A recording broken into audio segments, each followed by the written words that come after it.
Welcome back to another tutorial. This one a little bit more simple than the ones I normally do, but I haven't seen this. I was looking on YouTube for a Basalt tutorial, and the only real one is the one from ilmango from 4 years ago in vanilla, but no good create one. At least not one that I thought was compact and good enough, as good as ilmango's vanilla one, but for the create mod, so I set out to building my own. For those of you that don't know, Basalt is generated similarly to cobble, but instead of just lava and water on both sides, it is instead lava and blue ice over soul soil. So let's put in a lava thing here, and you can see that it generates basalt when connected to blue ice. It won't connect to any other ice types like packed ice or anything. It needs to be blue ice, and it needs to have soul soil underneath. In the nether, it generates 3 times faster than that of the overworld at about 2 blocks per second if you're quick enough.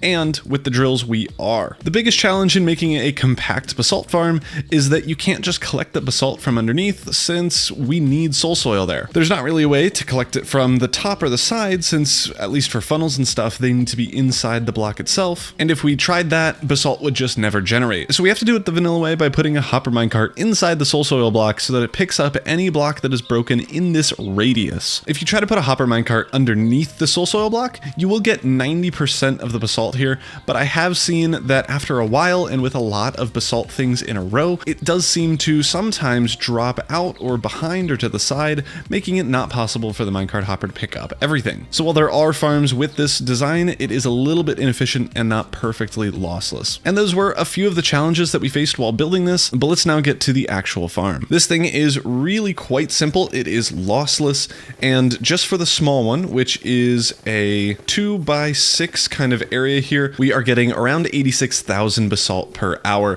It is a little bit more than that, but just rounding purposes.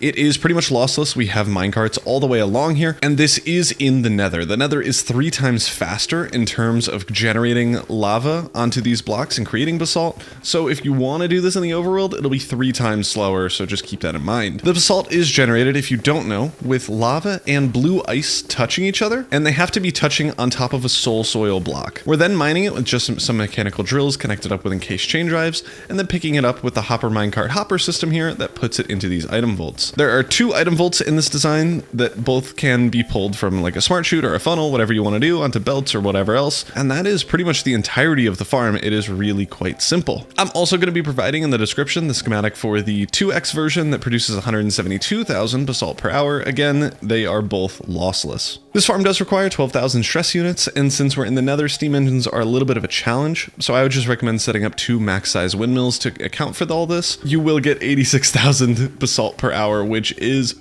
a ton. The schematic is pretty simple to set up. You will need to put in minecarts into all of these soul soil blocks. I would recommend checking out the tutorial for how to do that, and then just putting in lava in the center here. But with that, I think we can actually get into building this farm. We are just going to do a block by block tutorial, and then I'll like sporadicize in all the things that the schematic people would need. It is literally just these Hopper Minecarts pretty much. I will have an ingredient list in the description down below. We're going to be making the small one. If you want to make the big one, just double everything. Pretty much. So to start, I'm building this on the nether roof. You obviously don't have to, but I'm gonna give us a 2-block gap here at the bottom in case you want chutes onto belts or something. And then we're going to start on the 3rd block up here. If you don't want to do this, you can obviously just start at the ground level. And the space that we're gonna need to dig out is 8 across by 5 high by 5 wide. And we are going to start in the very center 2 blocks here. So we're gonna place an item vault and a temporary block that we will replace with an item vault in a second, and then build 2 over so that we get a 3 wide item vault. We're going to do the same thing over on the other side, so you should have 2 item vaults that aren't connected because they can't be next to each other, and these 2 blocks here are going to be our middle blocks. I'm going to mark them with blue ice. You obviously don't have to. Going into the item vaults on both sides, we're going to be placing in hoppers.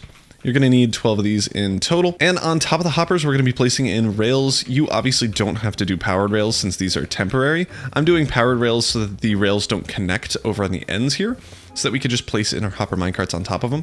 These are going to all get removed though, so you could do it one at a time if you wanted to with normal rails. I'm just doing it this way so it's a little bit easier to show. We're then going to place in Hopper Minecarts all the way along on both sides here.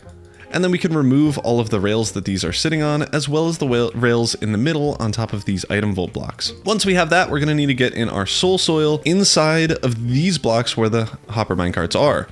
So we're going to build them all to the side, like so, on either side. Once we have the soul soil in, we're going to need to place in some sticky pistons sticky pistons are required since we're going to be zero ticking these in. And I actually didn't know this until I was making this farm. Normal pistons don't work with zero ticking blocks, only sticky pistons do, which was actually really interesting. So we're placing in sticky pistons facing into these soul soil blocks, and then we're going to want to zero tick the soul soil into the block where the minecart hopper is. So to do this, we're going to place a button on the side of the sticky piston, and if we just press the button, it will basically teleport the soul soil block into the block with the minecart without moving anything.